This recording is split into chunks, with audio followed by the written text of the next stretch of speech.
Hello, everyone. It's Margaret here with 60 and Me. So glad that you're here today. Thank you so much for joining us. And I want to talk today about something that a lot of you are dealing with as you're approaching retirement. Many are in retirement. I think a large number of you have technically retired, and some are doing part-time work or other volunteering. But I want to talk about unleashing the power of purpose.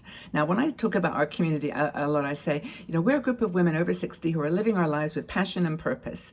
And there's always this conversation about, well, what comes first? Is it passion or is it purpose? And I actually think that, passion is a lifestyle for everything. It's what we do in our day-to-day life. It's the way that we interact with people. It's a passionate kind of positivity. But I think that the key to uncovering a structure in as we get older is purpose. And so I want to play with the word purpose and do, kind of the elements of unleashing it, how to unleash and rediscover meaning and fulfillment in retirement. Not just, how to live life with passion, but how to live it with purpose. So I think the P, the first letter in the word purpose, is passion. I do think that does come, up there with having the purpose. If you have a reason for living, a why, why you're getting up in the morning, why you're doing things. I love that talk, by the way, by a man called, I think it's Simon Sinek, and it was on a TED talk, and it was about why, and saying that, unless you have a why in your life, you just don't have the energy and the dynamism and the energy to sort of do anything that's exciting and new and a little bit of risk taking. And I think this thing about having passion is where you start your purposeful life. And it could be a passion for a hobby. It could be something that you love to do. It could be something that you enjoy in your surroundings or your with your family. Interests, things that you love to do, or places you love to go. Is it travel? Is it is it taking risks, doing things for the first time? I try to do that actually every week. I try to go to a town or a place that's new to me. I love that feeling of just arriving somewhere and having a passion for discovery and exploring. So I think that's the first word, or the first letter in purpose, is passion, and encourage you to try new things and to push yourself a little bit on the boundaries sometimes. See how that goes for you. You is the second letter in purpose, you. And that's all about uncovering who you are, uncovering your true desires and your passions in life. What are your values? What are your strengths? I mean, we do tend to sometimes, as we get older, have a kind of a more not conservative, but maybe more predictable or consistent with our past. We kind of follow through with things that were important to us as we were growing up and as we went through our lives. But maybe there's a point here in uncovering, something that is not there in an obvious way. It's a way that that you really want to reveal something about yourself. How do you align your actions with your values, with your beliefs? And I guess the other you is understanding who you are. What's important to you, who you really, really are. And I think understanding your passions and your purpose in life is so much a part of the purposeful perspective that I'm trying to talk about here. The third one is our purpose, is our relationships. Okay, we've been through bumpy times. Many of you are divorced. Many of you have lost a partner, sadly. Many of you have lost friends. You've given up toxic relationships that just aren't working for you anymore. People that, were in your life, they were part of your world, and now they're not. But I think as you get through this point in your life of unleashing your purpose, it is part of, and dealing with, your passion, is only having people in your lives that support you and love you and care about what you're doing.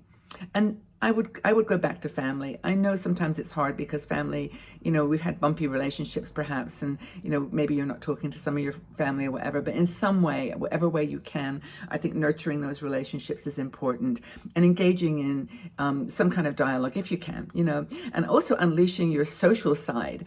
I mean, I know we all like to go to bed at 10 o'clock at night, and who wants to go out to the theater, out to a movie, and, do something that's like, oh my goodness, I can't deal with that. But do it. Just try to and go out into social activities. Go in the morning if you can. Then if things are, go to a museum or go to somewhere that you are going to unleash, or you're going to develop a relationship with a group of people who do what you do. It doesn't have to be a close friend. It could just be going somewhere and doing something with people that are like you. Those relationships are just as valuable, and they don't have to be deep, emotional, bestie relationships. They can just be knowing that they enjoy what you enjoy doing. And that relationship, I think, is part of creating a purposeful life. Don't you?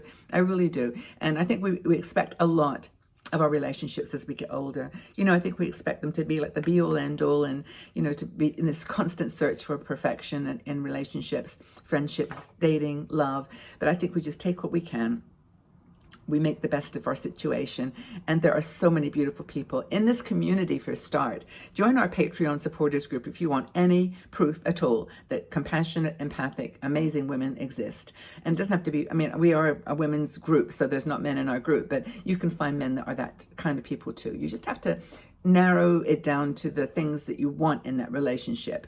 Is the baseline just a good conversation, person that, respects you and loves what you believe in? I think it's something important. It can be very simple. Relationships, that's the R in purpose. Then the next P is purposeful projects.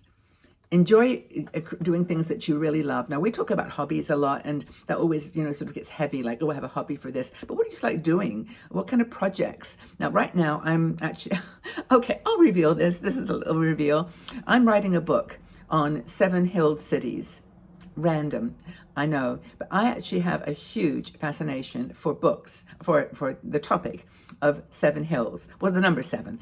And I actually did write a book. I've actually got a little one that I did like 20 years ago on the number 7, because it has so much significance in, I could ramble on, because it's a passion. It's a purposeful passion project. But I'm just putting together this little book. I probably will publish it at some point, because it's interesting information. I feel like our job on this planet is to put things out there in a way sometimes that, that's just useful. It doesn't have to be mind-bogglingly successful or financially successful. It just needs to be adding something to the wealth of knowledge in the universe. And maybe you can look at purposeful projects in that way. How to make a positive statement, just how to do something that makes something else easier for someone, solves a problem for someone. And then for you is purposeful. It somehow reflects or brings out something in you that you love, that you find fascinating. Purpose, O, optimize, I'm going to say it, the words that you don't want to know. Well-being. You've got to optimize your well-being. You've got to, look at well-being broadly. And it's not just health. It is financial security. It is, securing your home. It is planning for a retirement that is the way you want it. It's your well-being overall. It's staying healthy, of course.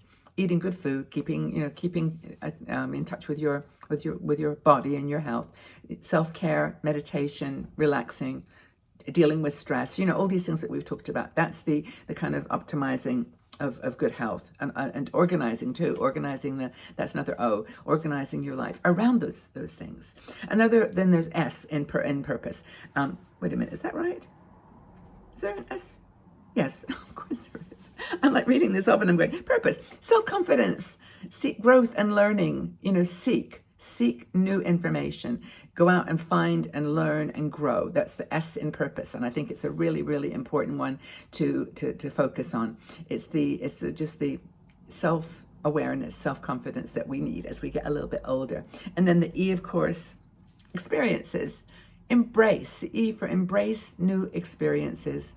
I'm a big fan of, you know me, I post my videos, and you know what, I'm kind of a known quantity, but you're not, you are to me perhaps, but not to yourself. You know what experiences are going to make you joyful, happy. Get out there and do them. If the simple experience is going to a cafe and sitting and enjoying a coffee, reading a book, great, do it. If your experience is to travel to a place you've never been, to go to Japan or to go to India, or to do something wonderful in the walking around in the real world, then do it. Encourage yourself and seek out experiences. They say that if you do new experiences every day, like something new, just a totally new thing, that you will feel like time is slowing down. Because it's in creating those memory markers, like I'm doing this for the first time. Maybe that's why I like going to Brucky houses and charity shops, because everyone is different and it's a new experience. And I'm creating a memory marker that apparently makes you feel younger, makes you feel like, you're doing things for the first time. So time is stretching Like I said, oh, that time really flew when you're having fun doing stuff that you just do every day. But when you do something new and an experience, it's special. Anyway, those are the words in purpose, in the word purpose, that I think help us to shape a holistic view of life in retirement. And I would love to know if you've got any other elements that I've missed about how to make retirement, something purposeful and passionate and fun. Hey, that's what we're here for, to bring joy into our lives. So thank you for being here. If you've got any points you'd like to highlight, please put a comment in the section below. For some reason, YouTube really likes comments, and I like comments too because I get to reply back as much as I can. My replying time is usually 6 o'clock in the morning or 5 o'clock, where I sit on my bed and I type or speak, answers to your comments. So if you get some weird comment, it's just me dictating it and the phone misinterpreting it, because I honestly, it's really early and it's the only time I have the time to do this, but I love to reply to your comments, so leave me comments. Okay, everybody, have a fabulous day. Take really good care of yourselves. Know you're loved and respected here, and wish you all the very best. Come join our Patreon group. It's really fun. So, side note, important. Bye, everyone. Take care.